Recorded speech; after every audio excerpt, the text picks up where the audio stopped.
I'm your host, Jeff Sart. We're going to take you behind the scenes with the craft distillers who are pouring their heart and soul into crafting the next version of America's spirit. This is the Great American Whiskey Cookers.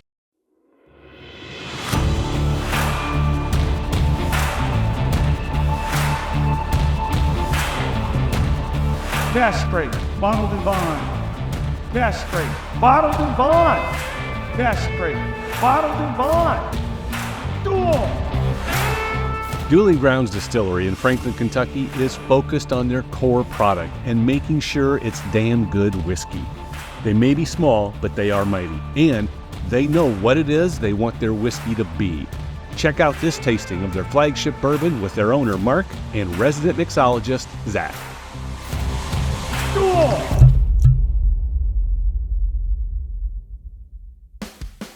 Welcome to this edition of the Great American Whiskey Cookers. We are here at Dueling Grounds Distillery in Franklin, Kentucky, and we are getting ready to taste through some different expressions of your Linkumpinch bourbon, right? Yep. So, Zach, tell me, I have Zach and I have Mark. Mark's the owner. Zach's our mixologist. Zach, tell me what we're drinking here and walk us through this.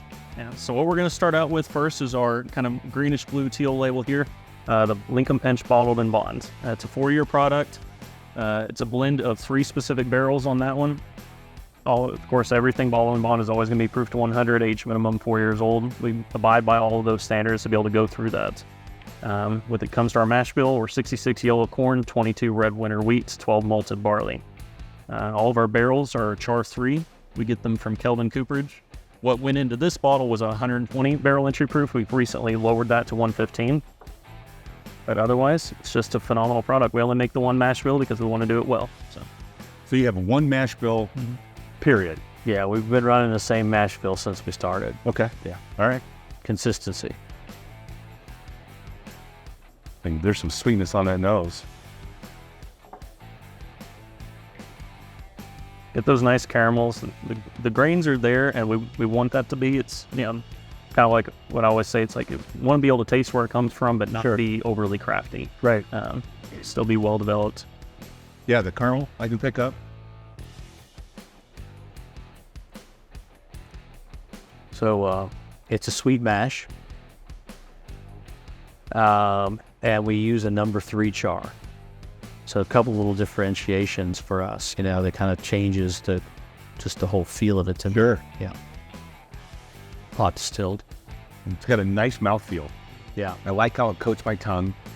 I like the feeling that I get in my mouth with it. It's got this, it covers my entire mouth. Yeah. Super easy. And it goes down. Mm-hmm. And it's giving me that Kentucky hug, right? Especially with that 100 proof. Yeah.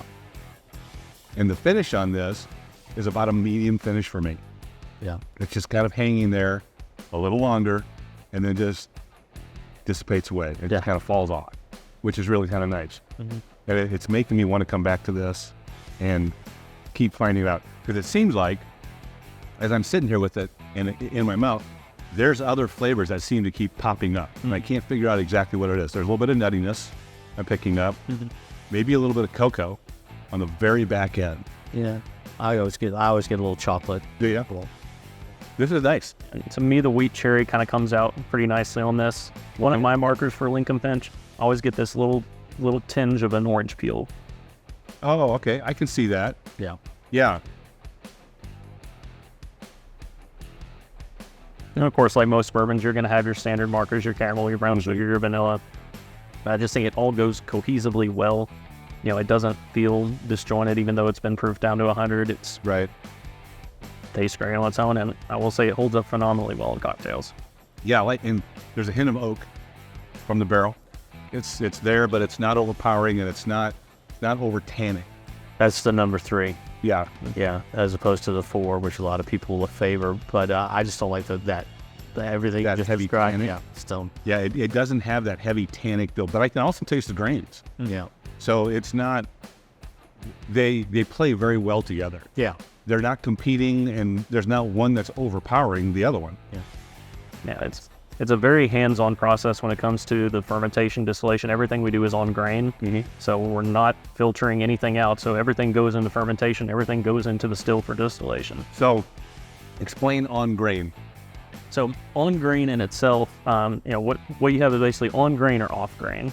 So what you'll hear more often than not is when it comes to the fermentation process. Off grain basically means once they're done with the cook, once they have essentially the sugary flurry, they're going to take the liquid and separate it from the grains itself.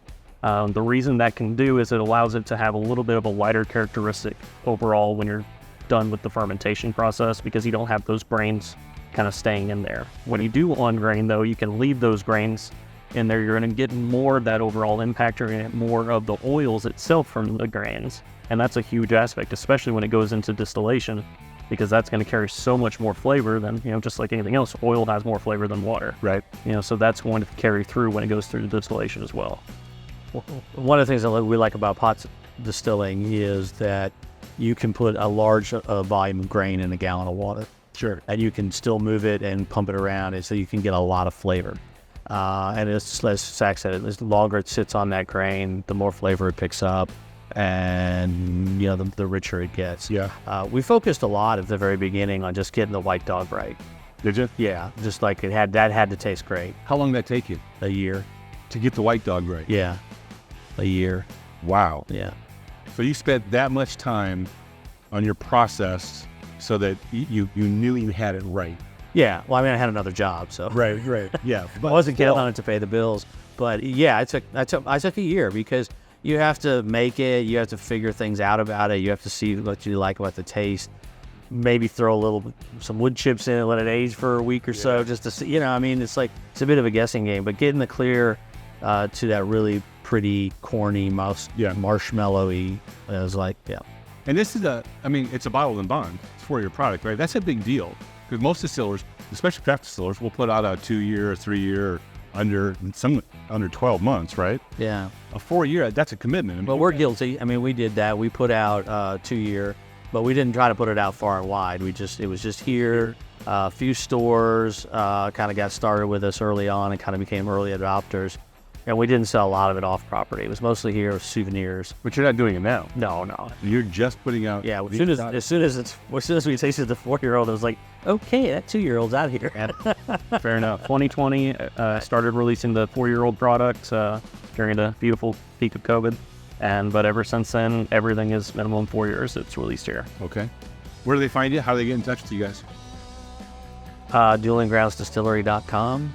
All your Facebooks and socials and everything. Okay. Yep. If I want to order this Sealbox. Sealbox. You can go to our site and just click order, and it'll carry you through to the Sealbox site. All right. Yeah. And you're distributing in Kentucky and Tennessee. Kentucky, Tennessee, and retail, and then in like 39 stores that Sealbox hits. Okay. Yeah. All right. Yeah. Zach, thanks for walking us through this. Mark, thanks for sharing the whiskey. For the Great American Whiskey Cookers, I'm Jeff. You can find us on the socials, Facebook, Instagram. You can hit our website, you can hit our YouTube channel. We'd appreciate it. Or step it up, go to the website, buy some merchandise, or go to Patreon and become a supporter. We would appreciate it. Until next time, can't be good at it. See ya.